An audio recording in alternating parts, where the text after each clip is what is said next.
Today we're going to talk about friction. Something, please, I have a terrible cold, my voice is down. Help me to get through this with my voice. Thank you. We're going to talk about friction, which we have never dealt with. Friction is a tricky thing, not as easy as you may think. I have an object on a horizontal surface. The object has a mass m, gravitational force mg. This is the y direction. This could be the x direction. There must be a force pushing upwards from the surface to cancel out mg because there's no acceleration in the y direction. We normally call that the normal force because it's normal to this surface, and it must be the same as mg, otherwise there would be an acceleration in the y direction. Now I am going to push on this object with a force Walter Lewin. And we know that the object in the beginning will not start accelerating. Why is that? That's only possible because there is a frictional force which adjusts itself to exactly counter my force. I push harder and harder and harder, and there comes a time that I win, and the object begins to accelerate. It means that the frictional force, which is growing all the time as I push harder, reaches a maximum value which it cannot exceed. And that maximum value that the friction can achieve, this is an experimental fact, is what's called the friction coefficient mu, which has no dimension, times this normal force. We make a distinction between static friction coefficient and kinetic. This is to break it loose, to get it going. This is to keep it going when it already has a certain velocity. The static is always larger than the kinetic for reasons that are quite obvious. It's a little harder to break it loose. Once it's going, it's easier to keep it going. It is fairly easy to measure a friction coefficient by putting an object on an incline and by changing the angle of the incline, increasing it. This is the angle alpha. You increase it to the point that the object starts to slide down. Here is the object. This is the gravitational force mg, which I will decompose in two forces. One in the y direction, which I always choose perpendicular to the surface, and another one in an x direction. You're free to choose this plus or this plus. I will now choose this, the plus direction. I'm going to decompose them. So I have one component here, and this component equals mg times the cosine of alpha. And I have a component in the x direction, which is mg sine alpha. There is no acceleration in the y direction, so I can be sure that the surface pushes back with a normal force n, and that normal force n must be exactly mg cosine alpha, because those are the only two forces in the y direction, and there is no acceleration in the y direction, so this one must be mg cosine alpha. Now this object wants to slide downhill. Friction prevents it from doing so. So there's going to be a frictional force in this direction. And as I increase the tilt, this frictional force will get larger and larger and larger, and then there comes a time that the object will start to slide. Let us evaluate that very moment, that it's just about to break loose. I'm applying Newton's second law. In this direction now, the acceleration is still 0, but the frictional force has now just reached the maximum value, because I increase alpha, so this component will get larger, and this component will get larger, this component will get larger, this component is still holding its own, but then all of a sudden it can't grow any further, and it starts to accelerate. So Newton's second law tells me that mg sine alpha minus ff maximum at this point is 0. And this one is mu static times n, which is mg cosine alpha. This one is mg sine alpha. This equals 0. I lose my mg, and you see that mu of s equals the tangent of alpha. It's that easy to measure. So you increase the tilt. We will do that later until it starts to slip, and then at that critical angle that it starts to slip, you have a value for mu of s, for the static friction coefficient.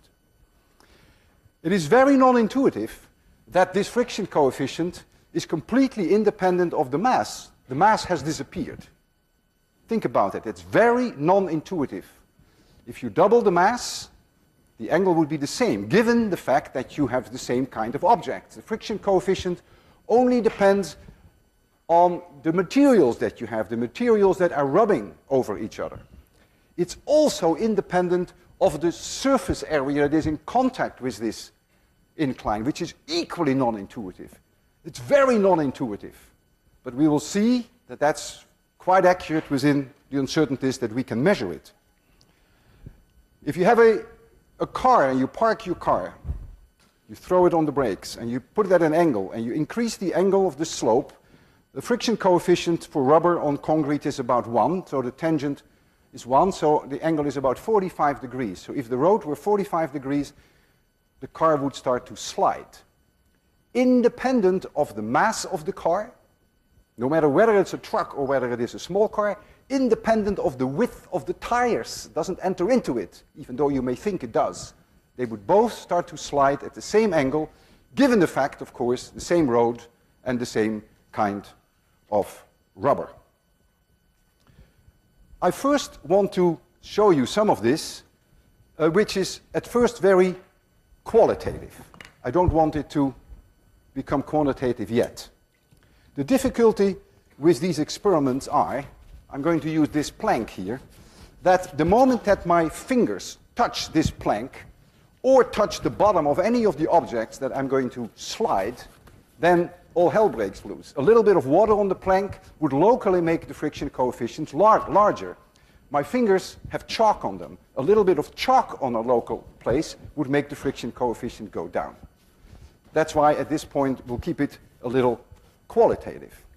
The first thing I want to show you is if I take a rubber puck and I put a rubber puck on this incline and I have a plastic bin, which is quite smooth, I put it on here, that it's immediately intuitive that the friction coefficient of this plastic bin will be lower than of the rubber puck. So when I increase the angle, you expect that first the plastic bin will start to slide and then the rubber puck. And if I gave you the angles at which that happened, you could actually calculate the two values for the friction coefficient, which I will not do now, but I will do that later.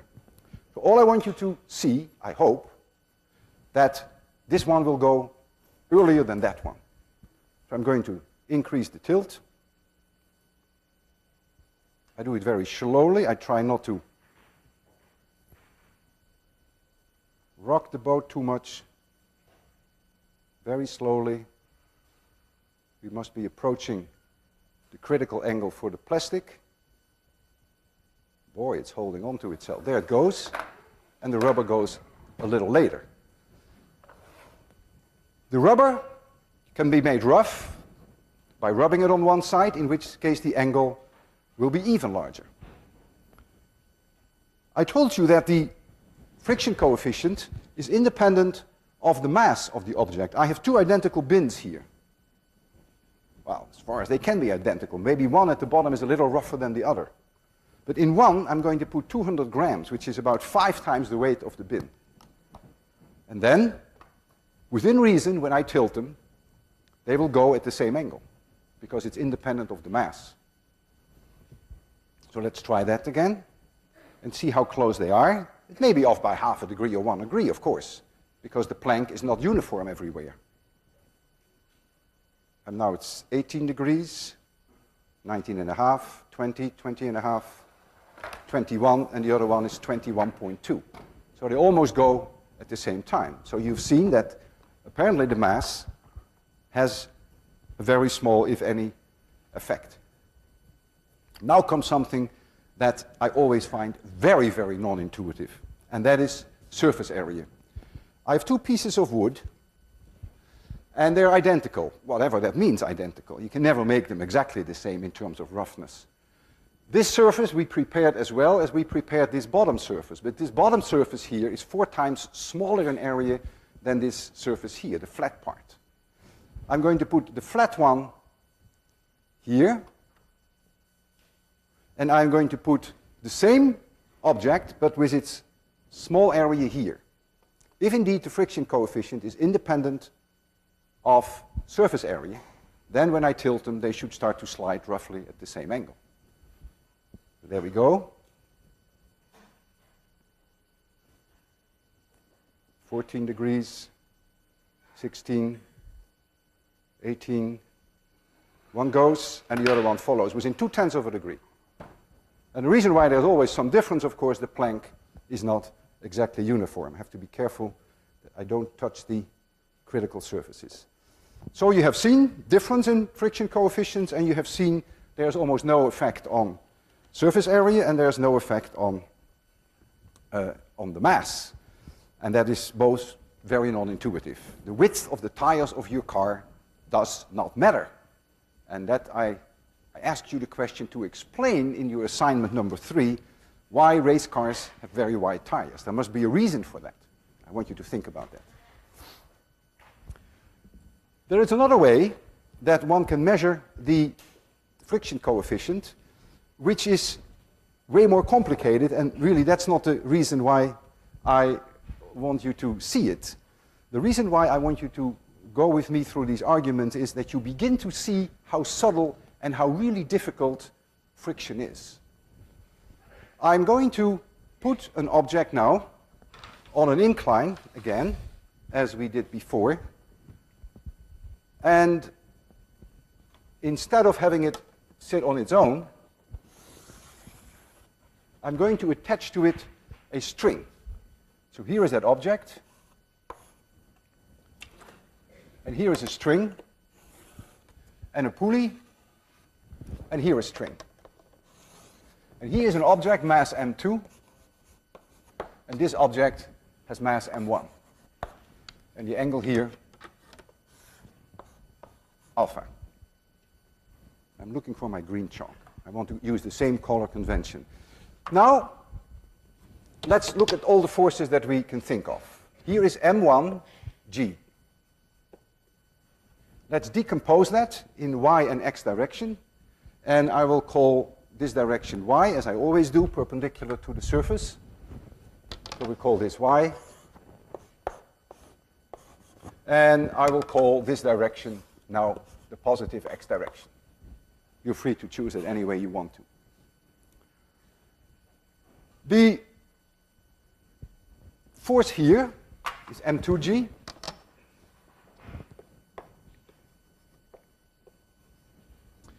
And now comes a major problem.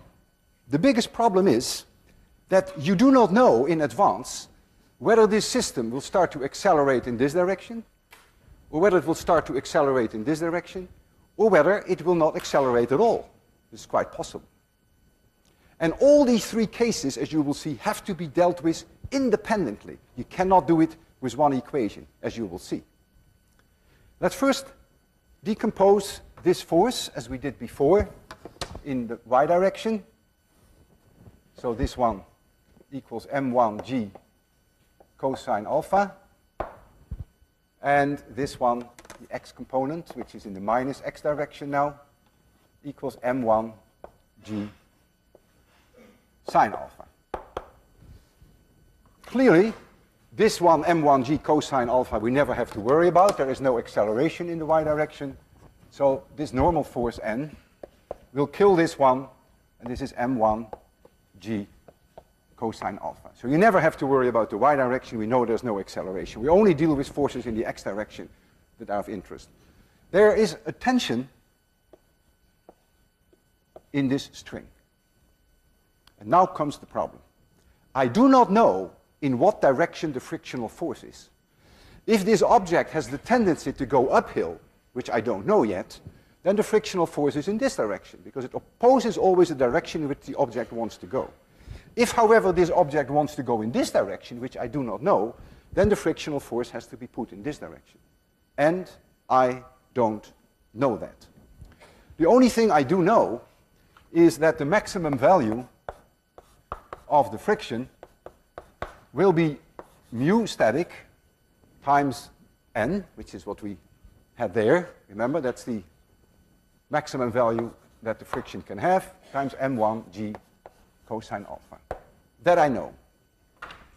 So now, if I want to deal with this, I have to look at three complete different situations. Acceleration in this direction, in which the friction is pointing here. Acceleration in this direction, in which the friction is pointing there, or no acceleration at all. There's also, of course, the tension here. And this tension is exactly the same as that tension. We discussed that last time. I will not go over that because this is an ideal and, of course, an unphysical situation. The pulley has no mass. The pulley is completely frictionless.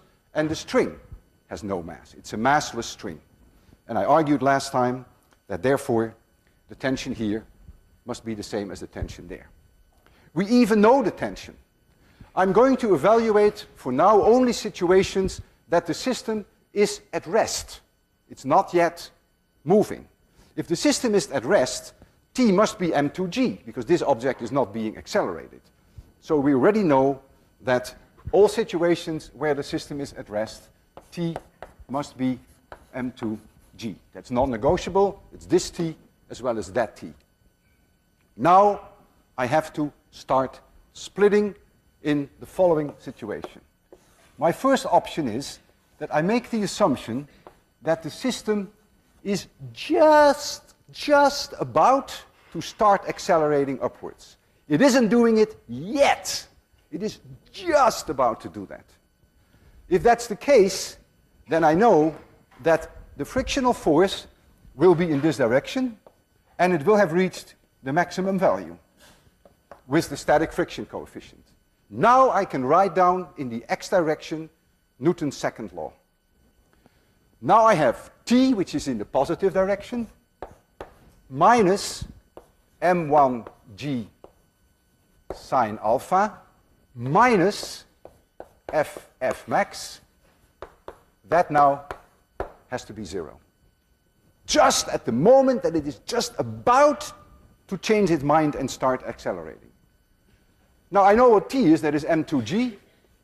So m2g equals m1g sine alpha plus the maximum frictional force, which is this value.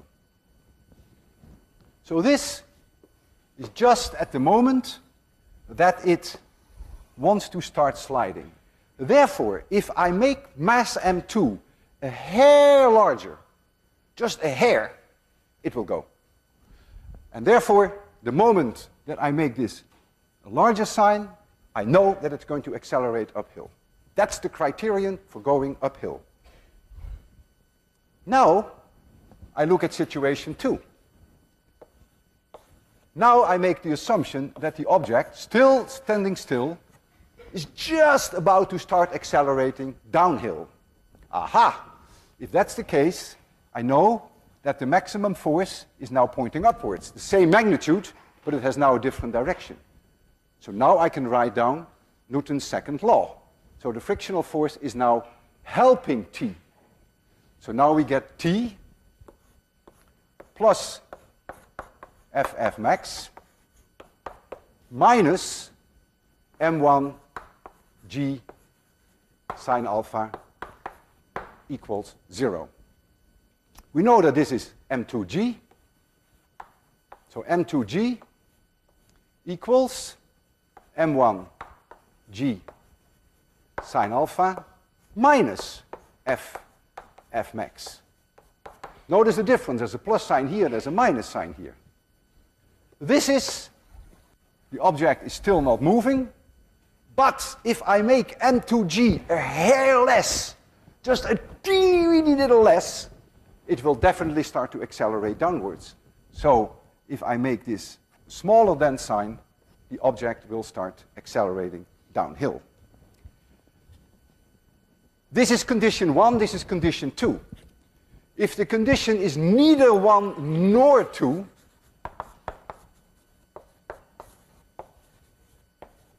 what do you think will happen then? It's very possible that you don't meet any one of these two conditions. What do you think will happen? Can't hear you. It won't move. A is 0.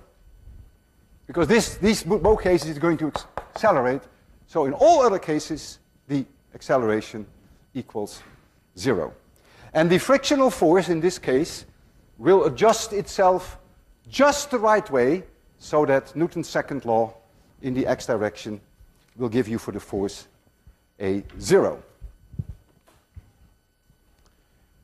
Let us take a very simple example so that you see this at work. So we have an example here. And in my example, I have m1 equals 1 kilogram, m2 equals 2 kilograms. Can't make the numbers much simpler. I take alpha equals 30 degrees. I take a static friction coefficient, which is 0.5. And I take a kinetic friction coefficient, which is a little less, which is 0.4. The question is now, is it going accelerated uphill, or accelerated downhill, or no acceleration at all? What it comes down to is that we have to evaluate these three terms. Let's first take m2g. m2g equals 20. We'll just take for g 10, that is just easier. m1g sine alpha, the sine of alpha is a half, so that is 5. m1g sine alpha equals 5. And what is ff maximum? I have to use for my friction coefficient 0.5. I have to use for m11 here a 10 and have the cosine for 30 degrees. And what I find, you have to take my word for it, that this is about 4.33. And I want to remind you, I have used the static friction coefficient. And this is in newtons. I never put a capital N for newtons because that is very confusing with this normal force. All my units are always in SI units. So the force is always in newtons. Aha! We're well on our way. Let's first test whether condition 1 is met. Is 20 larger than 5 plus 4.33? And the answer is yes, it is. So we know that it's going to be accelerated uphill. That is non-negotiable. So now I could ask you a simple question. What is the acceleration and what is the tension in the string? And so you will think, oh well, that is within arm reach. Not quite. Because things are now going to change. If it is going to be accelerated uphill, then at least I know one thing, which I'm going to put in this drawing now. I know that this is the maximum friction possible, which now becomes mu kinetic, because it's going to move, times m1 times g times cosine alpha. So that is already one change. It is moving, for sure, it's going to be accelerated, so the frictional force is in this direction, has this value. So let's write down now Newton's second law in the x direction. So we have t in the positive direction minus m1g sine alpha minus this maximum force minus mu k m1 g cosine alpha, and that now, according to Newton's law, must be m1 times a, if a is the acceleration uphill. One equation with two unknowns. You don't know a and you don't know t. Or do you know t? What is t? What is the tension? what is the tension when that thing is being accelerated uphill? Anyone has the courage to try? You think m2g. You couldn't be more wrong. It's now moving. It's being accelerated. That means this object is going to be accelerated down. And if this force is the same as this, it can never accelerate down. This t must get smaller. Remember, an object in an elevator being accelerated down loses weight. It's losing weight. This object must be accelerated down. We have to take that into account. So the tension, once it starts accelerating, will go down. So I have a second equation for object number 2. I call this the plus direction. So for object number 2, I have m2g minus t equals m2 times a. It is very important that you see that the tension will change. Now I have two equations with two unknowns. And now I can solve. It's very easy. You just add them. And I leave you with that. I'll just give you the results. I find that the acceleration, a, equals plus, I think 3.85. That is correct. Plus 3.85 meters per second squared. And I find that the tension equals 12.3 newtons. I want to dwell on this a little bit. I find for the acceleration a plus sign. Had I found a minus sign, I'm sure I would have made a mistake. Why is it mandatory that I find the plus sign? Absolutely mandatory. Who wants to try that one?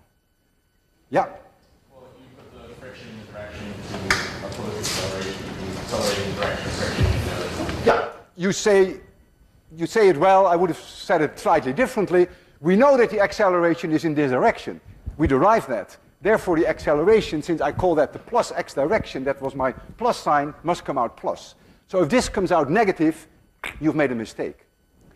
I also want this number to be less than 20. If not, I've made a mistake. Why does that number have to be less than 20? Exactly. This object is going down. To put it the way we put it last time, it lost weight. It's accelerated downwards.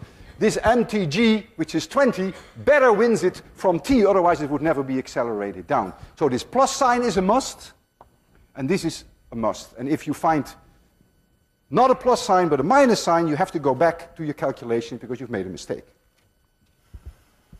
Now, we take the same situation. I leave everything unchanged, but I make the second mass, m2, I make it 0.4 kilograms. So now all the numbers remain the same that we have there, except that m2g now becomes 4. Now I'm going to test again.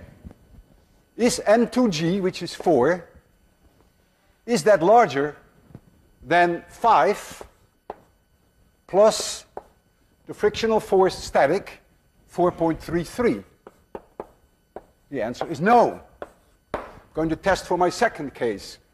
Is m2g smaller than 5 minus 4.33? The answer is no. So what do we conclude? What must be our conclusion? Condition 1 is not met. Condition 2 is not met. Conclusion is A is 0. The object will not be accelerated. And the frictional force is going to adjust along the x direction so that the acceleration indeed is 0. How does the frictional force do that? This is that slope. Here is that object. I will only put in the forces along the x direction. I don't bother about the y direction.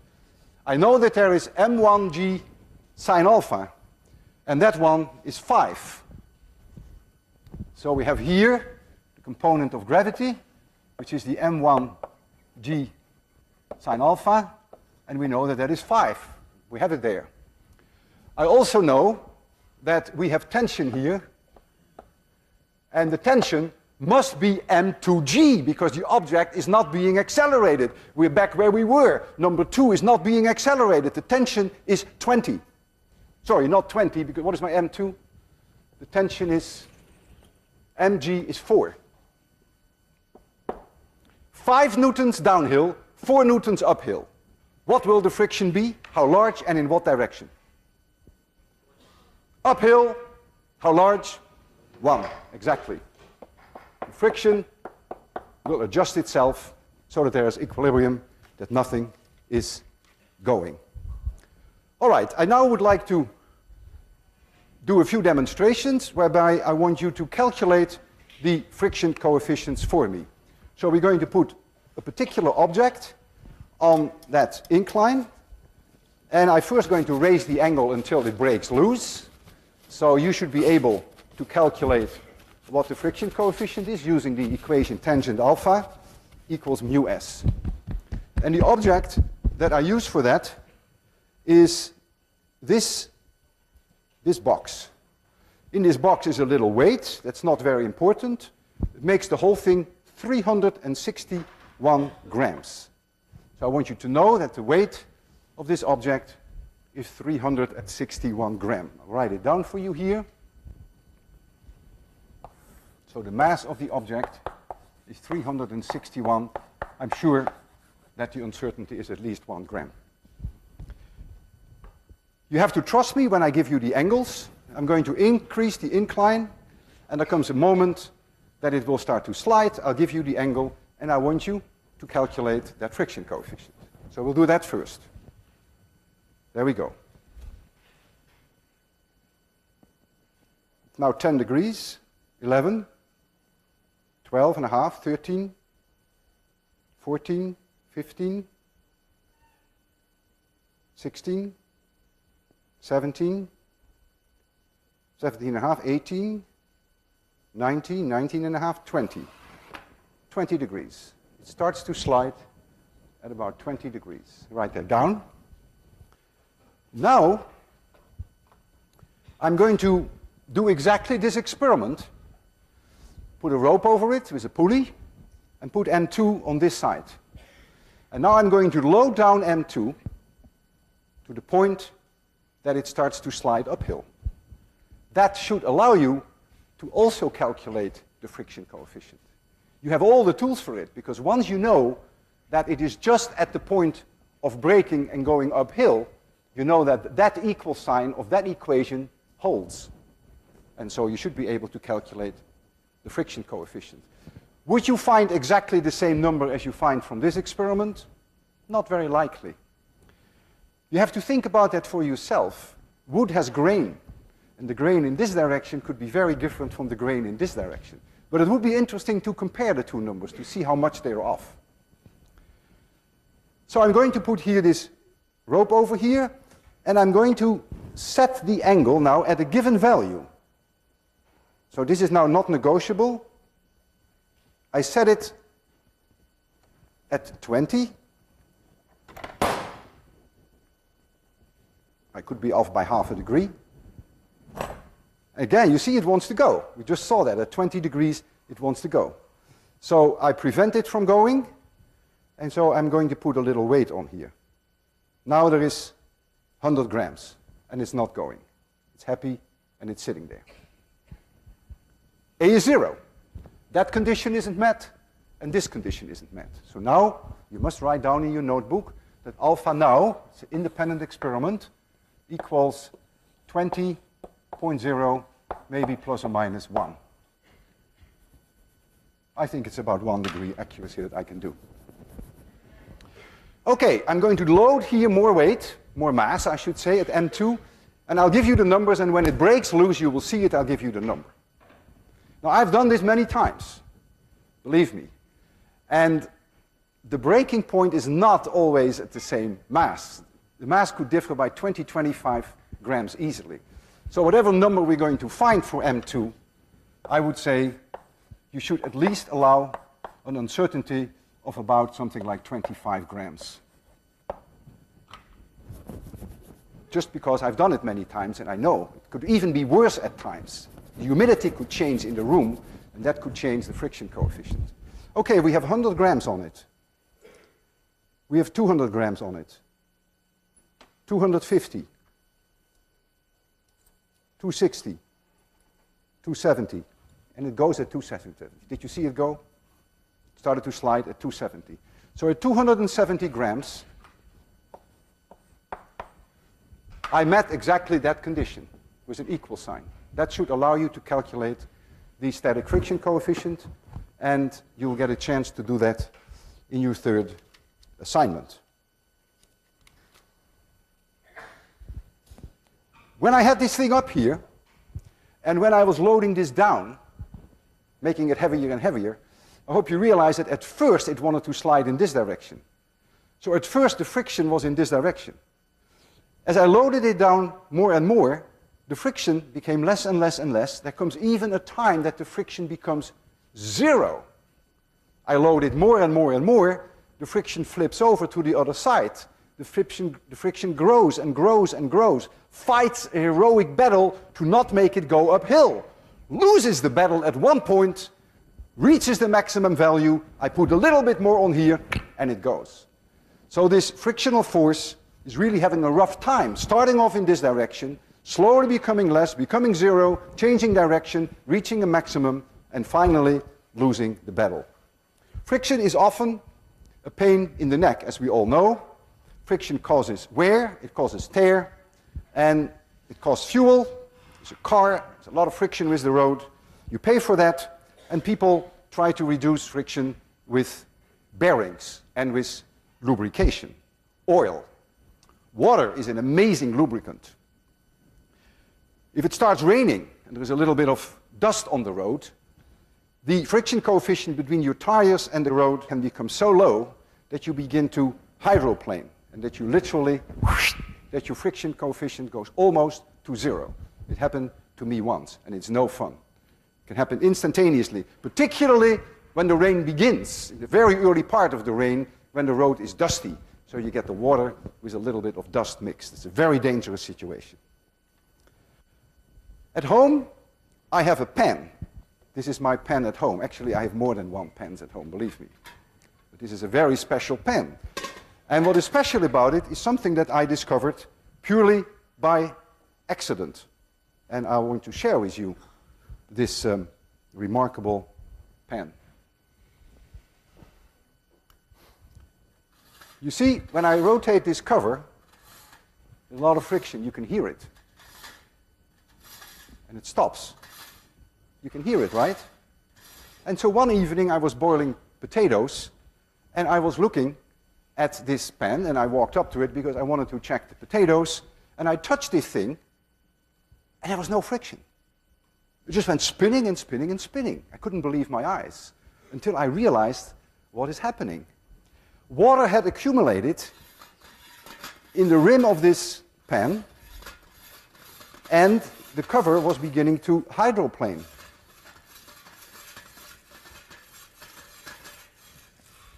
I'm putting water in it now.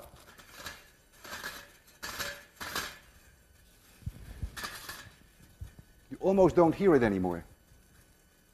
Isn't that amazing? Almost frictionless.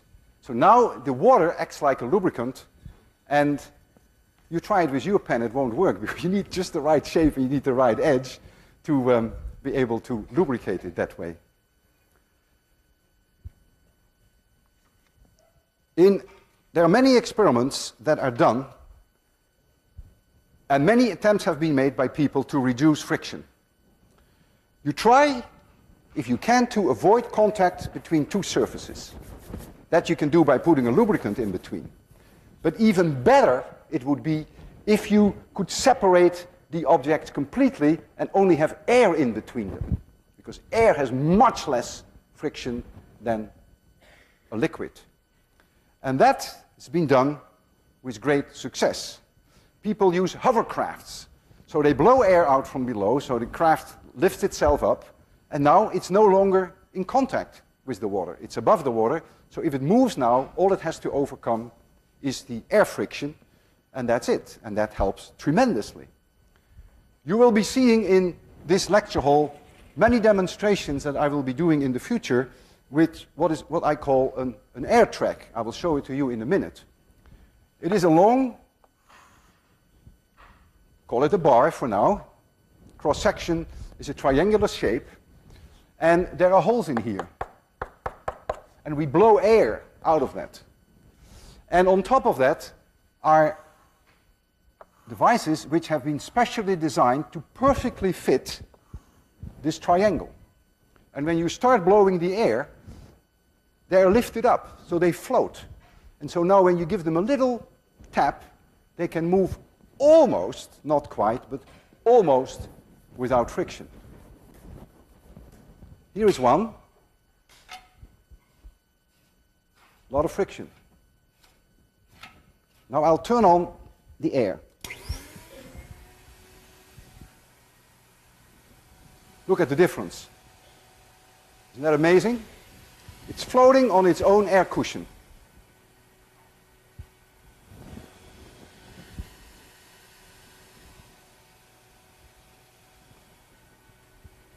And if I turn it off, the moment that the air stops, you will see it stops. So this is a technique that is often used to do demonstrations, if you have to do them, with a minimum of friction. Of course, you could do experiments in the shuttle very well, where you have, again, only air around you. But that's, of course, a very expensive way. In 26100, we will use the air track when we start colliding objects and try to see what happens before and after the collision. There is another device which is very intriguing, and that also acts on the idea that it lifts itself up as a result of gas which is flowing out. In this case, it's a container of carbon dioxide. There's carbon dioxide in here, which is solid, and there is a small opening here, and this is an extremely well-machined flat surface, very flat. And the whole thing rests on an extremely flat surface. Because of the room temperature, the carbon dioxide will start to evaporate and will start to flow out. And therefore, under this thing comes a film, a very thin layer of carbon dioxide, and now you can move this around in 2 dimensions. You're not stuck like you are there to 1 dimension, only going back and forth on what we call the air track, but now you can move it around over this whole surface. And that allows you to do very interesting things, as I want to show you next. First, make it dark.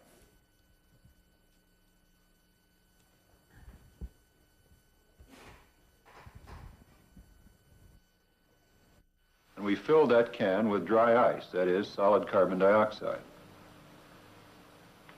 Now, you know solid carbon dioxide is very cold. This white stuff is just frost that's gathered on the outside of the can.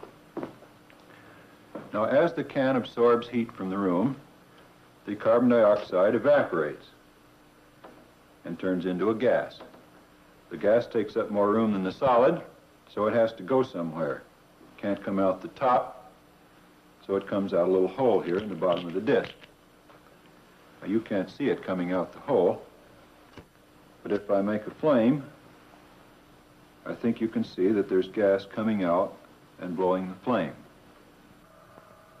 Now, if we put the disc, with its stream of gas coming out the bottom, down on our tabletop, which is made of a very smooth piece of plate glass, we can wait a moment while the gas coming out builds up pressure underneath, which it has to do in order to escape. By now, the disc is floating on this film of escaping gas. That film is so thin that I'm sure you can't see it from out there. I can scarcely see a space between the disc and the glass myself. But if you'll come and look over my shoulder, I think I can show you that there is a space. By slipping underneath the disc this piece of tinfoil, I took off a chewing gum wrapper. Now we'll slip the tinfoil between the disc and the plate glass top of the table, showing that there is indeed a space, a thin film of gas between the disc and the glass upon which it's resting. The purpose of this is simply to reduce the friction to a point where we won't have to worry about it or measure it in our experiments today. It's fun to play with this thing. Let me show you. I'll give it a little push, just a little one. And there it goes, moving sedately. No sign of slowing up. Come on back. Same thing the other direction. It takes only a very tiny force to start it in motion. Let me show you that.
So you see, fleas are good for something.